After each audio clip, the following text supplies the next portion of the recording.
Good morning, students. In the previous class, we have discussed about the kingdom fungi. There we have discussed about the various subgroups and the important characteristics exhibited by the subgroups. Today, we'll discuss about the viruses. As we all are aware about the viruses now these days, and we have also discussed in previous classes that viruses they are considered to be as non-living thing when they are present outside the body of their host. So the viruses, for example, if they are present outside the body of their host, they behave just like a non-living thing. They do not show the characteristics of living beings. Whenever they enter the host, for example, just we have drawn here a human being to show that when the virus it enters the specific host, it uses the cell machinery of the host to multiply its number. So let us first of all try to understand the structure of the virus. We have discussed that the Whitaker he has proposed a five kingdom classification pattern in which monerans, protistans, fungi, plant, and animalia were categorized. We have discussed regarding the monerans, they were prokaryotes, unicellular, whereas the protistans were unicellular but eukaryotic organisms, and whereas the rest of the three, fungi, plantae, and animalia, they were multicellular with eukaryotic structure. If we go for the structure of the virus, they are non-cellular, means they are not having any such type of cellular structure as do the cells exhibit. For example, if we consider the structure of the virus, they are made up of nucleic acids. These nucleic acids may be in the form of either DNA, which is deoxyribonucleic acid, or in the form of RNA, which is ribonucleic acid, and it is enclosed within a coat of protein. So the viruses they are having the nucleic acid either only DNA or only RNA. It cannot have both these types of genetic materials within itself, and these nucleic acids they are surrounded by the structure protein, so we may call it as nucleoprotein entity.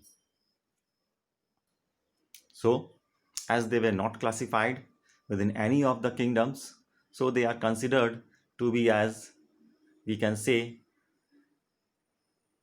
a member which has not been classified in that particular group, and it behaves like an inert crystalline substance whenever they are present outside their host. It uses the cell machinery whenever it enters the specific host by multiplying its nucleic acid, by increasing the content of the nucleic acid and forming the protein coat. So thus helps to increase its number whenever it enters the specific host by using the cell machinery of the host.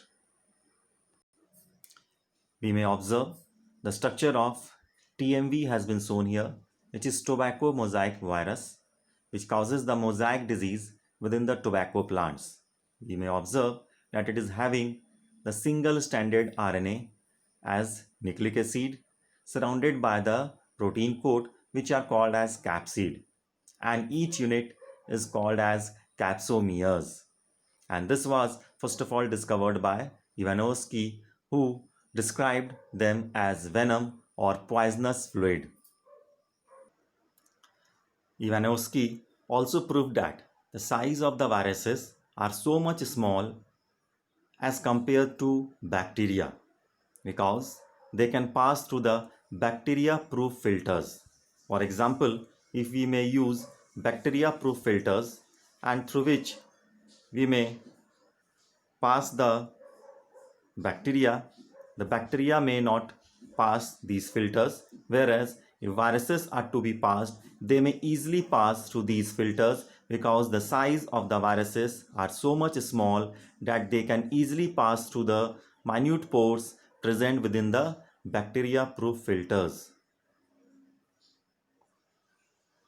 Bezernik, he also observed and proved that when the infected plant with the tobacco mosaic virus was brought in contact with a healthier plant, he observed the transmission of the disease from the infected plant to the healthier plant.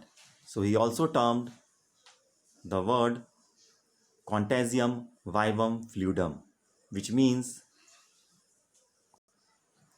infectious living fluid, which when gets in contact with the host, it is able to replicate and increase its number by using the cell machinery of the host. Stanley also proved that these viruses can be easily crystallized and their crystalline form can be easily stored in jars as they are inert outside their specific host. They behave like non-living things outside their specific host. So we may come across that these three scientists, they played an important role to know more about the viruses that we have discussed just now. The Ivanovsky, he proved that the viruses, they are just the infectious or poisonous fluid, and regarding the tobacco mosaic virus which infected the tobacco plant, whereas the Vegenik, he proved that they are the infectious fluid, means the contagium vivum fluidum, or we may say the infectious living fluid which are present as a non-living substance outside their host, whereas the Stanley, he used to crystallize these viruses, the protein coats, the proteins of the viruses in crystalline form. So we may consider the nucleoproteins which are present within the viruses. They are the infectious agent which, along with the genetic material, causes the infectious form. If we go for the viruses which infect plants, they all will have single-stranded RNA. For example, we have discussed in the case of tobacco mosaic virus, in which the genetic material is single-stranded RNA and which is the causative agent of the disease. So all the plant viruses would have single-stranded RNA as their genetic material. Whereas in the case of animal viruses, means the viruses which cause diseases in animals, they may be either have single-stranded or double-stranded RNA or may have either DNA. So any of the case may be present for the case of the animals, the different types of diseases caused by the viruses that we know, that we observe in our surroundings, and the genetic materials may be either single-stranded RNA or double-stranded RNA or either DNA. Whereas in the case of bacteriophage, so bacteriophage means they are certain types of viruses which eats bacteria, means they are bacteria eaters. For example, we may observe the structure of the bacteriophage. Here we may observe it is having a head region followed by a collar region, a basal plate region and tail fibers, and within it the genetic material would be present, and that genetic material, in the case of bacteriophage, it would be always double-stranded DNA, which when infects the viruses, which when infects the bacteria, it inserts the genetic material and causes to consume or destroy the specific bacterial cell. So we may recapitulate that viruses, they are non-cellular structures and they are not been classified into any of the kingdoms due to the reason that they do not show the specific type of structures as shown by the cell, and they behave as non-living thing outside their host. They behave only when they enter their specific host. They can be stored in crystalline forms. Their proteinous coat can be stored in crystalline forms, and that we have discussed about the scientist who has discovered the part, and there do we have discussed about the different types of nucleoproteins present within the plant viruses. It is having single stranded RNA, whereas animals they may have either single stranded or double stranded RNA or either DNA. Whereas bacteriophages they will have always double stranded DNA. So different types of diseases, for example, polio, mumps, AIDS, influenza, common cold, and the most common now these days that we all are acquainted with the disease that is caused by the virus, that is coronavirus, which is also a virus, or we can say a viral disease. Now we'll discuss about viroids.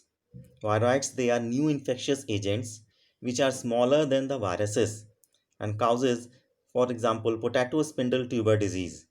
It was found to be a free RNA. It lacked the protein coat, and which is, as we have discussed in the case of viruses, the protein coat are present in the viruses, but in the case of viroids, the protein coats are absent. Hence, the name is given viroid. The RNA of the viroid is of low molecular weight. So we may say that viroids, they are just free RNA particles and they are not surrounded by any protein coat. Just like one more part is there, which is prions. In modern medicine, certain infectious neurological diseases were found to be transmitted by an agent consisting of abnormally folded proteins. The agent is similar to size to viruses, and these agents were called as prions. The most notable disease caused by prions are bovine spongiform encephalopathy, which is BSE, commonly called mad cow disease in cattle, and it is analogous variant of CR-Jakob disease in humans. So, that prions in modern medicine, they are infectious neurological diseases. They are found to be transmitted by an agent consisting of abnormally folded proteins, and these agents were similar in size to viruses, and these agents were called as prions. The next is lichens, as do we have discussed in the previous class also. So lichens, they are the symbiotic associations, means in which the associationship between the two organisms in which both are benefited, and that is mutually useful associations between the algae and fungi. The algal component is known as the phycobiont and the fungal component is known as the mycobiont, in which the autotrophic algae and the heterotrophic fungi they are associated together to form the combination. The algae, as it is autotroph, it prepares the food for the fungi, and fungi in return it provides the shelter and absorb mineral nutrition and water for its the partner, that is algae. So we may say that lichens they are enclosed, we can say, in nature, and one would never imagine that they had two different organisms within them. Lichens are very good pollution indicators. They do not grow in polluted areas. So, till so far here, thank you. Have a nice day.